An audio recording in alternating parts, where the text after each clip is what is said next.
LIC index policy. LIC policy బోలెడన్ని లాభాలు, తక్కువ పెట్టుబడితో నమ్మలేని రాబడి. భారతదేశంలో ఇన్సూరెన్స్ పాలసీ అంటే అందరికీ గుర్తు వచ్చేది life insurance of India, LIC. LIC చాలా ఏళ్లుగా భారతదేశంలో నమ్మకమైన ఇన్సూరెన్స్ కంపెనీగా అవతరించింది.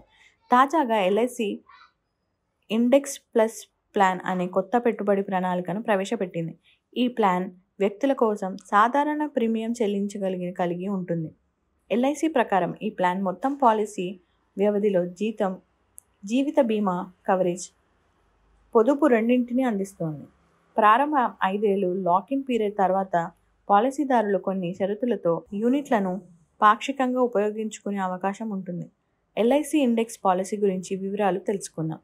ఎల్ఐసి ఇండెక్స్ బీమా ప్లాన్ను అర్హత పొందేందుకు వ్యక్తులు తప్పనిసరిగా కనీసం 90 రోజుల వయసు కలిగి ఉండాలి. వారి సమీపం పుట్టినరోజు నాటికి ప్రాథమిక హామీ మొత్తంకి బట్టి 50 లేదా 60 సంవత్సరాల వయసు వరకు ఉండవచ్చు. ప్లాన్లోని ప్రవేశించిన 90 రోజులు పూర్తి అయిన 50 సంవత్సరాలు పుట్టినరోజు దగ్గర మధ్య ఉన్న వ్యక్తుల కోసం ప్రాథమిక హామీ మొత్తం వార్షిక ప్రీమియం కంటే 7 నుంచి 19 రెట్ల మధ్య సెట్ చేశారు. 51 నుంచి 60 సమీపంలో పుట్టిన తేదీ వయసు కేటగిరీలో ప్రవేశించే వ్యక్తులకు ప్రాథమిక హామీ మొత్తం వార్షిక ప్రీమియంగా 7 రెట్లు సెట్ చేశారు. ఎంచుకున్న బేసిక్ సమ్ అష్యూర్డ్ ఆధారంగా మెచ్యూరిటీ సమయంలో వ్యక్తులు తప్పనిసరిగా కనీసం 18 సంవత్సరాలు పూర్తి కానీ 75 లేదా 85 సంవత్సరాల కంటే ఎక్కువ వయసు కలిగి ఉండకూడదు. ఈ వయోపరిమితులు పాలసీ హోల్డర్లకు వివిధ అవసరాలను తీరుస్తాయి. అయితే ఎల్ఐసి ఇండెక్స్ బీమా ప్లాన్ వార్షిక ప్రీమియంపై ఆధారపడి గరిష్టంగా 25 సంవత్సరాల కంటే కనిష్ట పాలసీ వ్యవధి 10 లేదా 15 సంవత్సరాలు అందిస్తోంది. పాలసీ వ్యవధి ప్రీమియం చెల్లింపు కాలానికి అనుగుణంగా ఉంటుంది. ఎంచుకున్న చెల్లింపు ఫ్రీక్వెన్సీ బట్టి కనీస ప్రీమియం మారుతుంది. ఇది వార్షిక చెల్లింపుకు ₹30,000 నుంచి ఆర్థిక సంవత్సరం వార్షిక చెల్లింపుకు 15,000, త్రైమాసిక చెల్లింపుకు 7,500, ఎల్ఐసిహెచ్ ద్వారా నెలవారీ చెల్లింపునకు 2,500గా నిర్ణయించారు.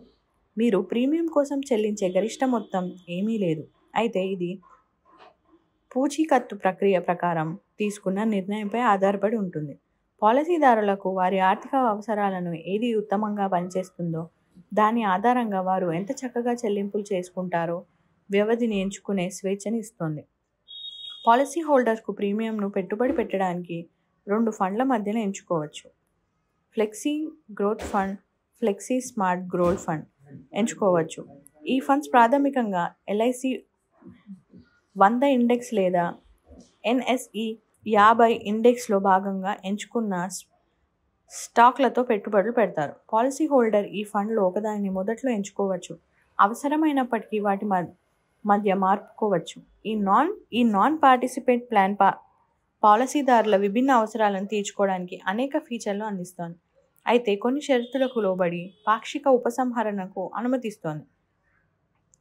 అయితే జీవిత బీమా మెచ్యూరిటీ తేదీ వరకు జీవించి ఉంటే ఆ తేదీ నాటికి యూనిట్ ఫండ్ విలువ సమానమైన మొత్తం చెల్లిస్తారు. జీవిత బీమా పొందిన వ్యక్తి మరణించిన సందర్భంలో చెల్లింపు అనే ప్రమాదం ప్రారంభమైన తేదీకి నుంచి లేదా తర్వాత మరణం సంభవించిన నాటికి దానిపై ఆధారపడి ఉంటుంది. పాలసీ నిబంధనలు మరియు షరతుల ఆధారంగా పాలసీలో మరణ ఛార్జీలను వాపసు పొందవచ్చు. అయితే అదనపు రక్షణ కోసం ఎల్ఐసికి సంబంధించి లింక్ డాక్యుమెంట్స్, డెత్ బెనిఫిట్ రైడర్స్ను కూడా ఎంచుకోవచ్చు. అదనంగా 5 సంవత్సరాల లాక్-ఇన్ వ్యవధిని పూర్తి చేసిన తర్వాత పాలసీదారులకు నిర్దిష్ట షరతులను లోబడి యూనిట్లను పాక్షికంగా ఉపసంహరించుకోవచ్చు.